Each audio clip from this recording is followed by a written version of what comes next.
Well, here's our next session. We had Beta backed into the cart shafts, and then he got impatient and started walking out.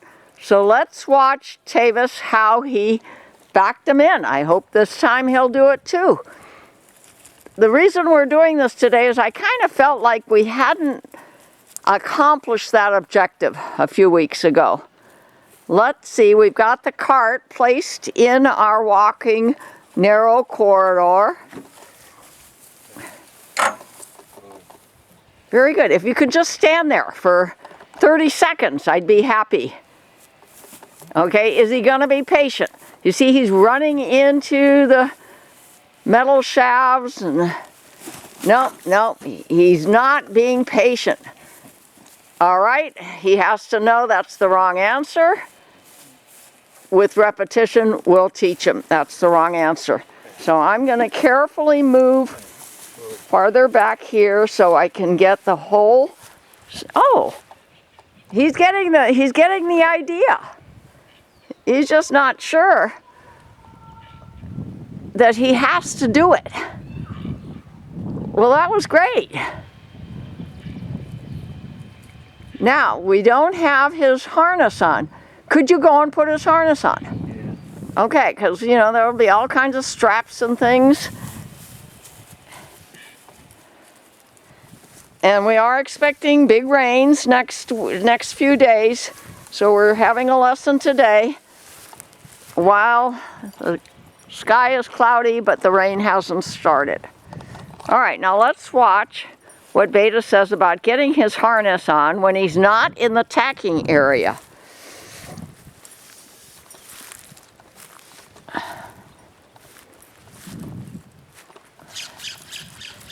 There is never a task that I tried to teach my Morgans and my mini Zebu cattle over all those decades where I was training them after having bred and raised them, that they didn't finally do for me.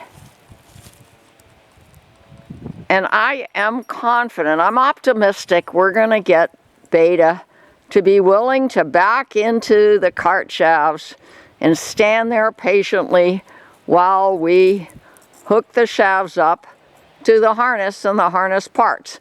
And we might not do it today, but last time we tried to put the crooper on Alpha, he got a little bit upset. So we're going to have some lessons about getting the crooper under their tail. It helps keep things centered on their body. If you have something connected to their tail as well as their neck and head. Okay, I'm going to walk back here, over here. Well, let's see what he says about backing in with his harness on.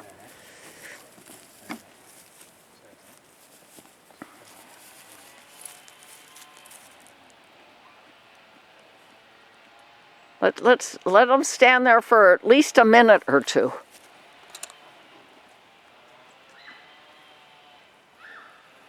Now, if we can do it when the cart is here in our training corridor, we can take the cart back out and put it over there where we usually store our carts and do it there too. But you see, being in the training corridor, I think he realizes it's kind of narrow because he sees the white PVC fencing. I'm happy with that. That's a good moment of resolution. Let's come out and back him into that cart. Now those are wooden shafts and the cart is not in the narrow corridor. Let's see how he behaves. If we have problems, we'll deal with them. Prerequisite skills.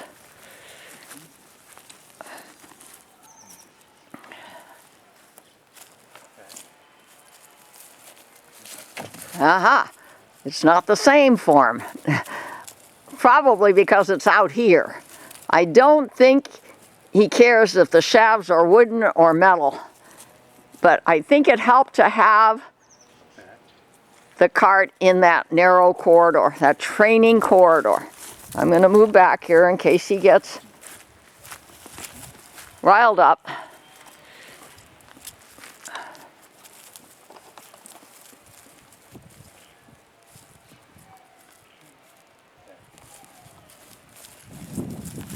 No, he's not understanding. Go back and do it with the metal cart, Shavs.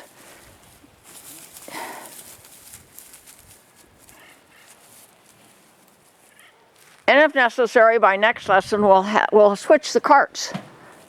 We'll put the metal shaft cart out here and the wooden shaft cart in the training corridor. Okay, let's just be patient.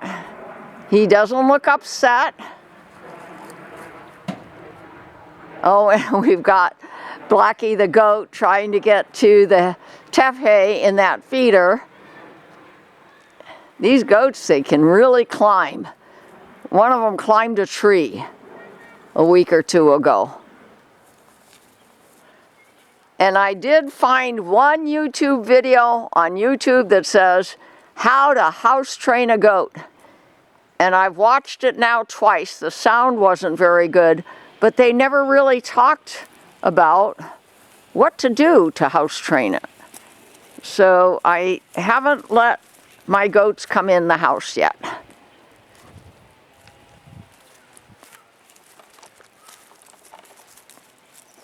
If they knew it was the wrong answer to poo in the house, they wouldn't poo in the house.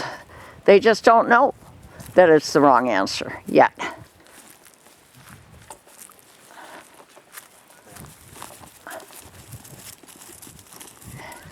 Boy, it's like day and night. We've discovered something here.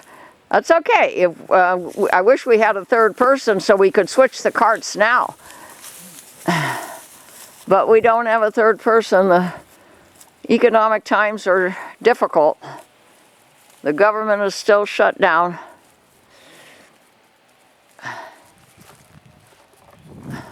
I tried to reach a human being at the IRS today. Impossible.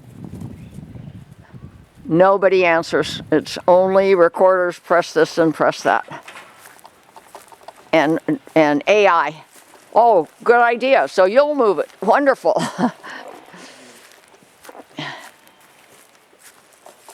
And he's got his halter on. He's kind of munching on the grasses.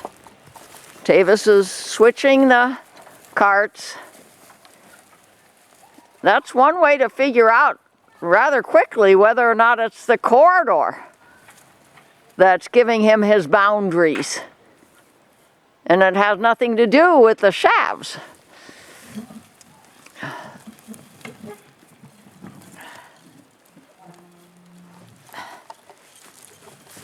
As you know, I'm a math tutor, credential math teacher, have been tutoring math since 1983. I never know what prerequisite skills my students will have when they first meet with me. But that is one of the first things I try to know before I go on tutoring. And I much prefer to tutor in person. It's very, very important to read body language. And tutoring somebody in Washington, D.C. or Portland, Oregon over the internet is not the same as having them sit at the table with me when I can observe the messages I'm getting from other than answers to questions.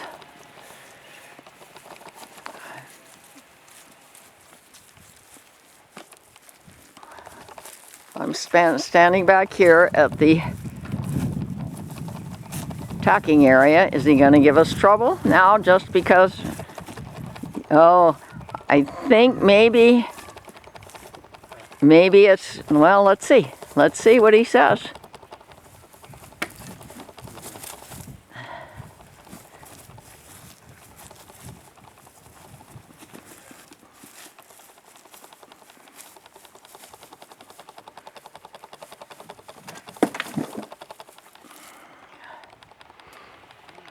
we will have some other lessons of this sort, and we'll do it with Alpha too.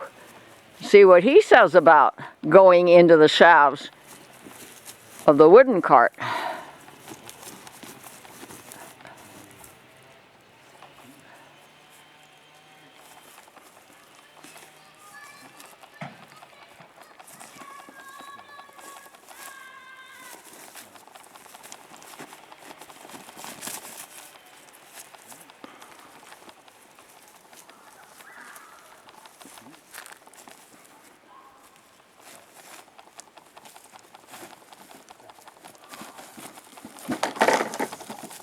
Oh dear.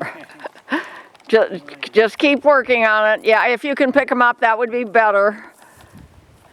But right now, I'm perceiving that it's the fact that it's a different cart shaft. I'm not sure. Maybe he couldn't see the metal shaft. Maybe he can see the wooden shaft.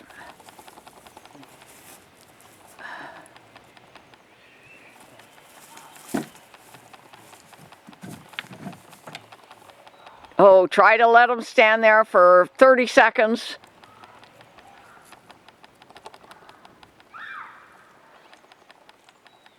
It would be nice if we could do it twice.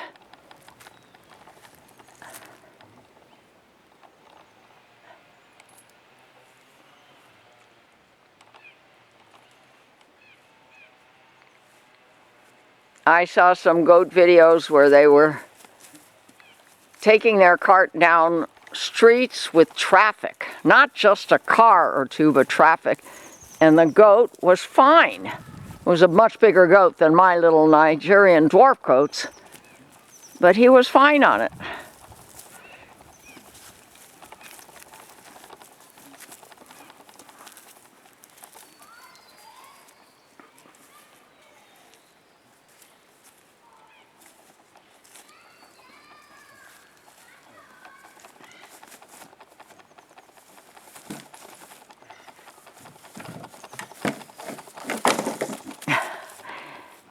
It's okay, we're not in a rush. We just will do repetition, repetition, and it would be good if we had another person here. Definitely would be advisable.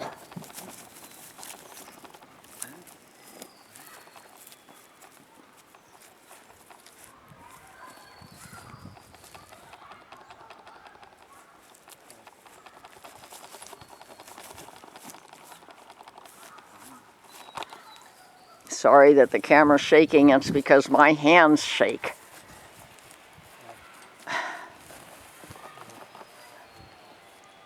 There.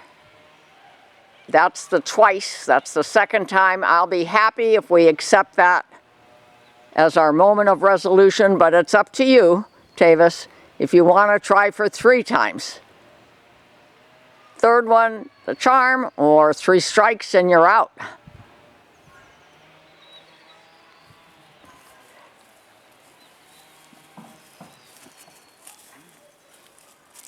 I can see by his body language that he is confused right now. And he is doing what his reactions are asking him to do.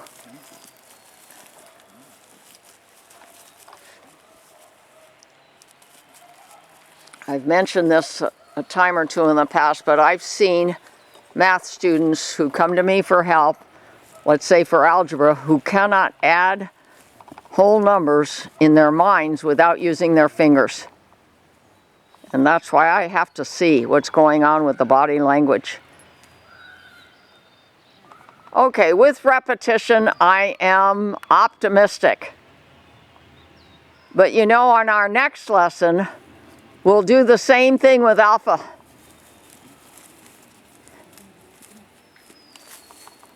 So we'll leave the wooden cart shafts in the corridor. We'll tell Beta that he's been a good boy today, but he certainly didn't get an A. He got like a B minus.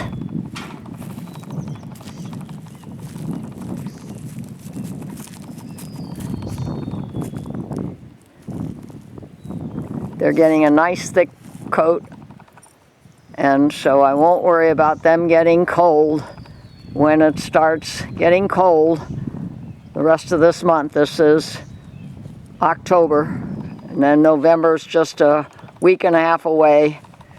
It will start getting cold.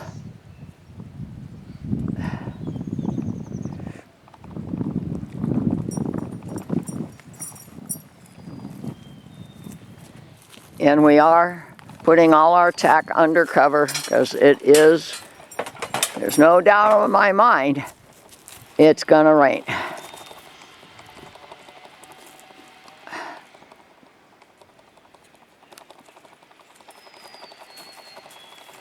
I would have said he got a C, except that he's done it for us 3 times. So that raised the grade to a B minus. And here are the boys. I've already started collecting some tack for them. It's even smaller, as you can see, tack than for the alpacas. But I make do. There are a couple ropes here, Tavis, if you can put them in the can. Because I'm pretty sure within 2 days it's going to be pouring. Okay, I hope you learn as we learn. I'll keep showing you every step of the way, what works and what doesn't work. Subscribe to Urban Alpaca Girl Show. Make comments there at YouTube, or just go ahead and email me, the Urban Alpaca Girl, at sonyasokolow@gmail.com. SONYASOKOLOW @gmail.com. Goodbye for now.